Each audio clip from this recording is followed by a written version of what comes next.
Thank you, everybody, for joining us. The topic today is something that is ever evolving, and I certainly believe that as we're even speaking today, some of this information is going to change.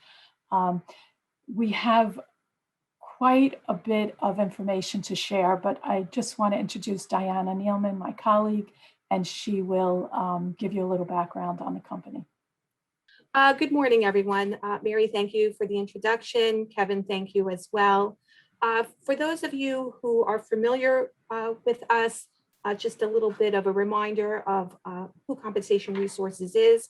And for those of you who are new to Compensation Resources, just a little bit about us. We are a national consulting firm that provides various compensation consulting services in all areas of compensation.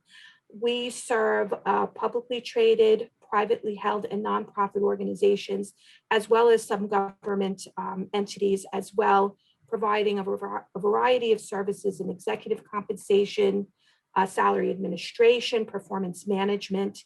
As Kevin mentioned, we've been a strategic partner with MEA for many years now. We've worked with members in all shapes, sizes, and types of consulting assignments. So we have a very flexible approach.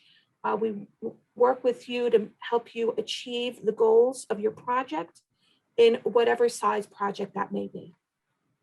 Thanks, Diana. And the importance of the breadth of our services is really about how we approach this presentation today. One of the questions that was asked to me in one of an icebreaker meetings I was in is, what hobby have you developed during COVID? And my answer was none, really, because we have been just so very busy addressing clients' needs, questions. I mean, there's a lot of confusion around policies, procedures, what to do with compensation. So I'm really excited to present this today. So pretty much we're going to talk about the differences between remote work, work from home, and a distributed workforce. Talk a little bit about how companies are approaching setting policies, and then the impact on compensation. Again, your pay philosophy may be impacted on decisions with respect to how you're going to work going forward. Base pay will be impacted. Certainly geographic differentials is top of mind for everyone. And then I'm just going to share a little bit about the trends in compensation that we're seeing and what our clients are asking us for. So let's start with remote distributed work from home. So remote workforce is really a reasonable distance from the company. So the expectation is that you could get to the company if you needed to, whatever the location is. Distributed workforce is dispersed geographically over a wide area. It could be domestic and international. And the notion is that by utilizing technology and defining communication frequencies and policies, that remote workers, distributed workforce can be just as effective as an on-site workforce. As research is starting to develop, we're seeing that some of it is true and some of it may not bear in the future. So I want to talk a little bit about that as well, because we want to be as deliberate and thoughtful as possible with any changes that we begin to make. Now, back in the day, pre-COVID, it was work from home, and work from home could have meant two things. Either you fully worked from home, or there were days where you needed to work from home for whatever the reason was. Trending post-COVID is now this hybrid model, is that employees will split time between an agreed upon remote location and an on-site location at some place where the company has a presence. Various approaches, again, to this hybrid model is to have an approved list of positions that may be fully remote. Clients are working very hard, reviewing job descriptions, reviewing job duties and responsibilities, impact and necessity in providing and developing this list of positions that can be fully remote. On the hybrid model, all those who can would work between the home and the office. But now we start to think about how much flexibility do we allow? Will there be core hours? Will there be this work-life balance and family-focused approach? Certainly many organizations pre-COVID had that family-friendly approach, but we've now pushed that a little bit further. And companies now are starting to take some time and space to think about that a little bit as to how far they want to go with that. There's another notion about being fully on site only 4 days a week and give that Friday as a work from home, similar in thought with summer Fridays, so that all through the year, Friday may be that more relaxed day from home. And then we have the fully on site with a work from home option at the discretion of the employee, again, based on need. If you have appointments or you have home responsibilities, but not on a weekly basis, but just again, periodically and always with the manager's approval. So when you're developing your policy, you'll need to differentiate between the positions that may or may not be remote. We want to make sure we have a clear methodology for those required positions that are on site. So again, business need. We want to remove as much subjectivity as possible to this. I've seen situations where a bonus is actually offered, a one-time recognition bonus for the fact that I've lost the ability to be considered a remote, to have a remote option. And there is this thank you bonus that's being provided. So again, another thing to kind of think about, and then clearly communicate what the expectations are. Core business hours, and if you're going to be a remote workforce, will you have a limitation on how far an individual may live from the company location? Will attendance at certain meetings be required? So we have one client who will not reimburse travel expenses to attend an on-site meeting if the employee has chosen to move away from the company location and is now a remote worker. So again, there's a lot of policy decisions that need to be made, a lot of thought to go around them. The availability, so email response time, very important. So I'm sure we all know we have email fatigue, Zoom meeting fatigue. We want to be careful with the overtime consideration. So if you have your admins working from home and they are responding to email all day long and through the night, there needs to be a conversation that that's not an expectation, because if they are working beyond the work hours, now we have an overtime consideration to have a discussion about. So again, we want to be clear about what the availability is if you are a remote worker. And then what's your communication etiquette? Cameras on all times. The agreed upon location is very important. We've seen, I'm sure many of you have seen, very interesting backgrounds. I actually had a call with someone who was working from her garage, and there were hammers and ladders hanging all around her. So again, we want to have some guardrails around where you're allowed to work. And then obviously your coffee shops, your hair salons, I mean, their VPNs are not secure. So we want to be deliberate in what we communicate as to what's allowed. And then the productivity tracking.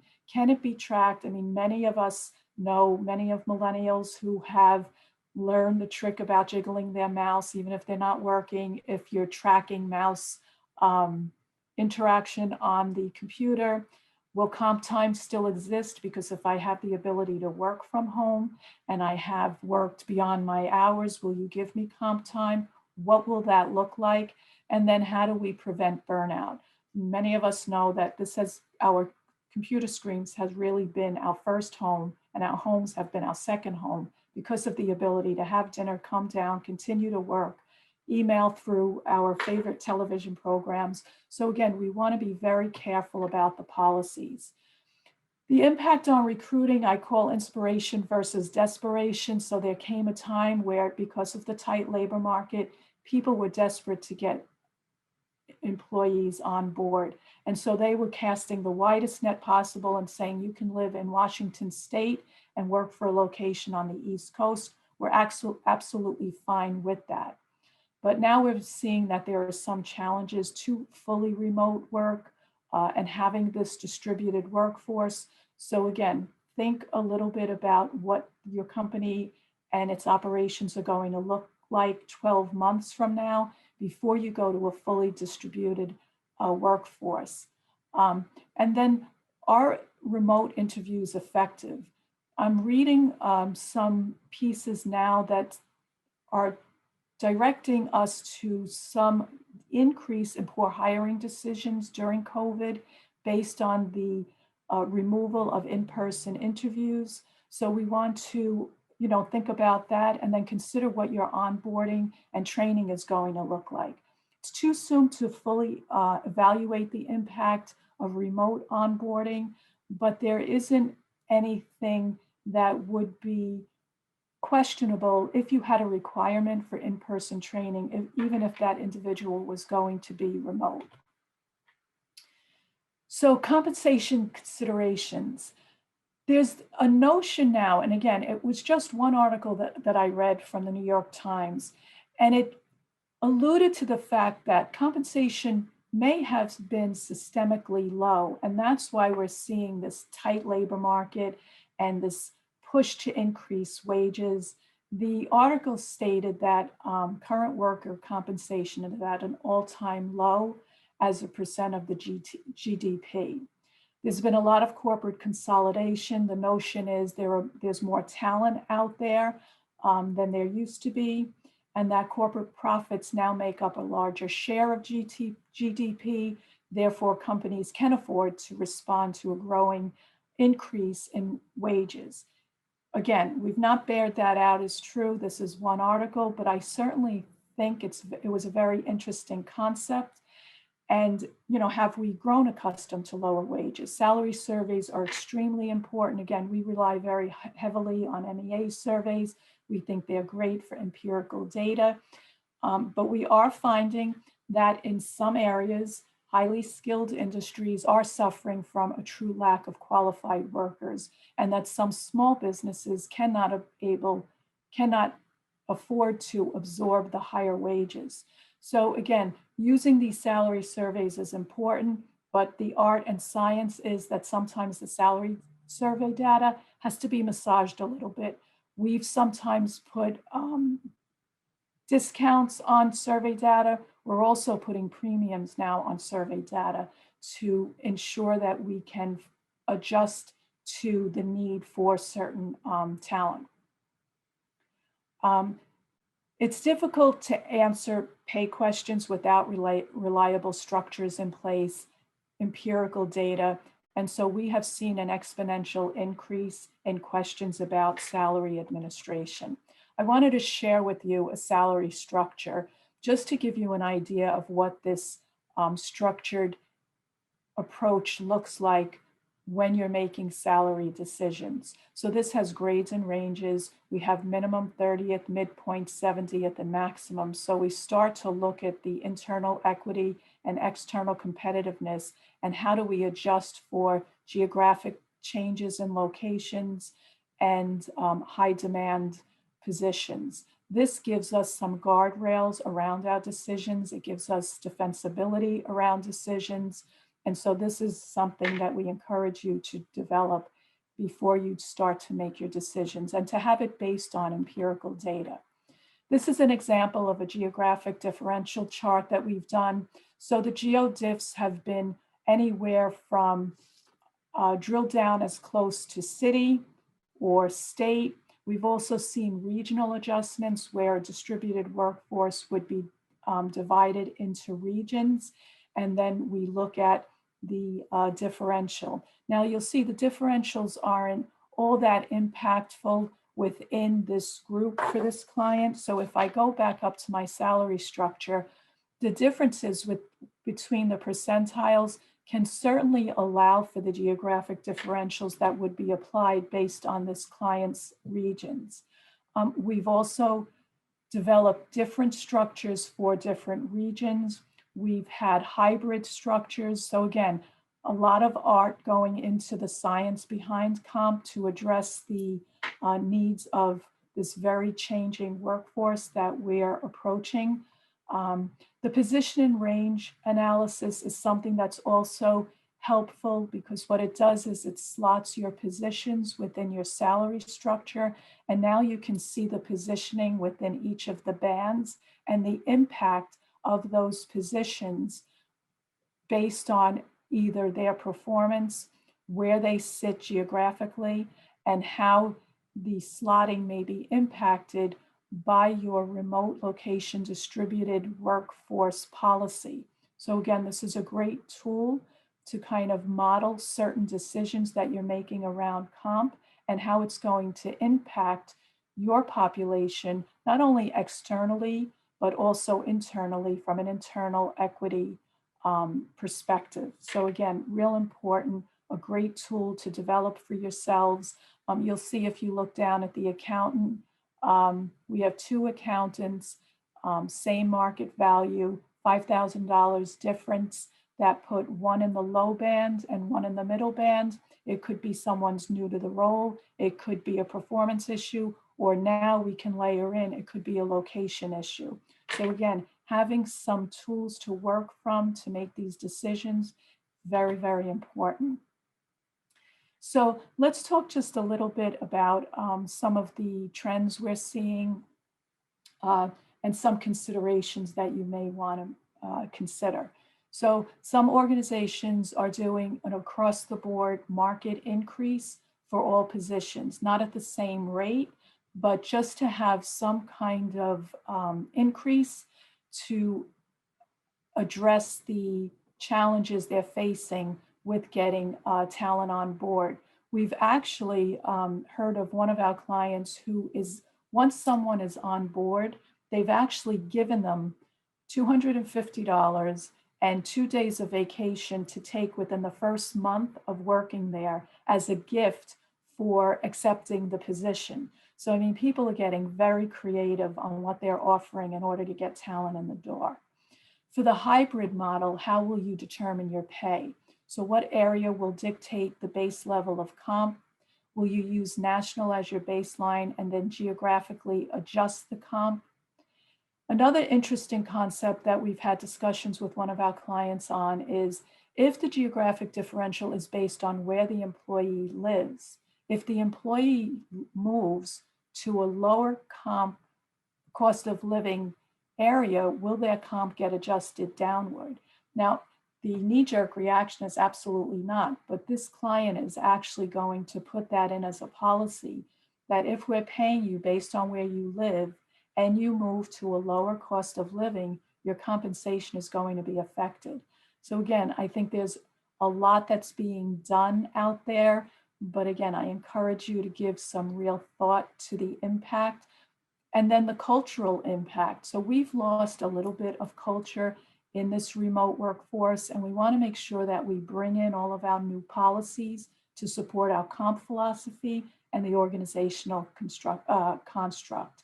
And then because we are umbrella to Eisner Amper, who is a public accounting firm, establishing nexus in every state also should be considered. While I'm not an accountant, I do understand that you need to establish nexus in states if you're going to have payroll in those states. So if you're going to be paying based on an employee's location, we have a client who established nexus in every state of the United States so that they could cast the widest net possible. So the trends, it looks like we're going to a hybrid model. That seems to be the most popular. Employees will be working mostly from home 3 to 4 days a week. September looks like that's the target date. There'll be core and office days, so it won't be at the discretion of the employees. It may be Monday through Thursday, Monday through Wednesday. The hoteling concept is very popular. There's going to be a predicted reduction in office space, a decrease in assigned offices, and that there'll be just a hoteling concept where you reserve a space for the day that you're going to be in the office. Those working from home will need to be available to come to the office for in-person meetings. And the recruiting really is from what other areas? Will we stay within the same state or the same region? We're seeing mostly state and region and not coast to coast, again, depending on what the industry is, but those seem to be the trends right now. But again, things change on a weekly basis for us. From the compensation perspective, pay at the headquarters location, establish pay zones and regions. Market adjustments and merit increases are happening. Strong focus on internal equity, re-examining the duties and responsibilities. Have they changed based on COVID and the remote fashion that people are working? Real focus on career pathing and leveling. How do you distinguish between the levels? Are you joining competencies to compensation? So that was very popular 5, 6, 7, 8 years ago. We're seeing a real push there now. And again, it's a retention mechanism also, because as someone walks in the door, they're not only interested in what they're doing today, they want to know what they're going to be doing a year from now and 2 years from now, and what the glide path is for promotions. Much more deliberate approach to variable pay, bonus program development. A lot of line of sight metrics are being set both from the company, business unit, and individual level. And then what we have too, interestingly enough, is some of the commission plans are being converted to bonus plans because of the difficulty in predicting sales and profitability. And then we're also seeing harmonization across commission plans where organizations may have had individually negotiated sales plans, and now there's this desire to have them be equal, not equal, but equitable. So if the same effort is being put towards a sale, we want to make sure that there's equitable pay from a commission perspective, and we want to reduce the annuity payments. So if I've sold 5 years ago and it's just an automatic renewal, that commission kind of is getting adjusted to make sure that, again, effort equals payout. And then again, strong succession planning, phantom equity for key contributors.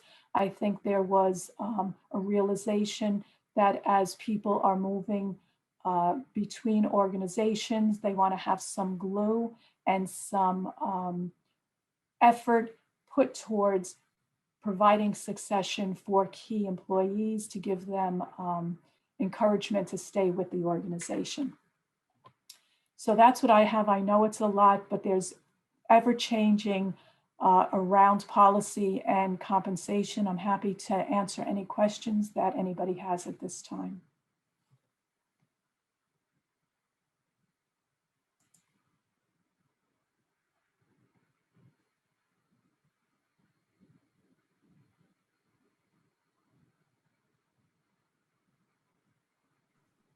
There was one. Thank you very much, Mary. That was great. Somebody did ask a question. I'm not sure it was answered about the trend for salary increases in 2021.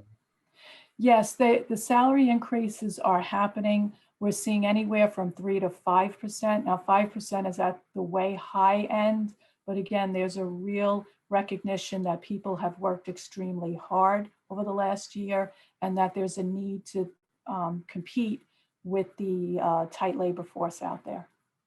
Are you seeing people do mid-year changes, adjustments, because they may not have done all that level in the beginning of the year?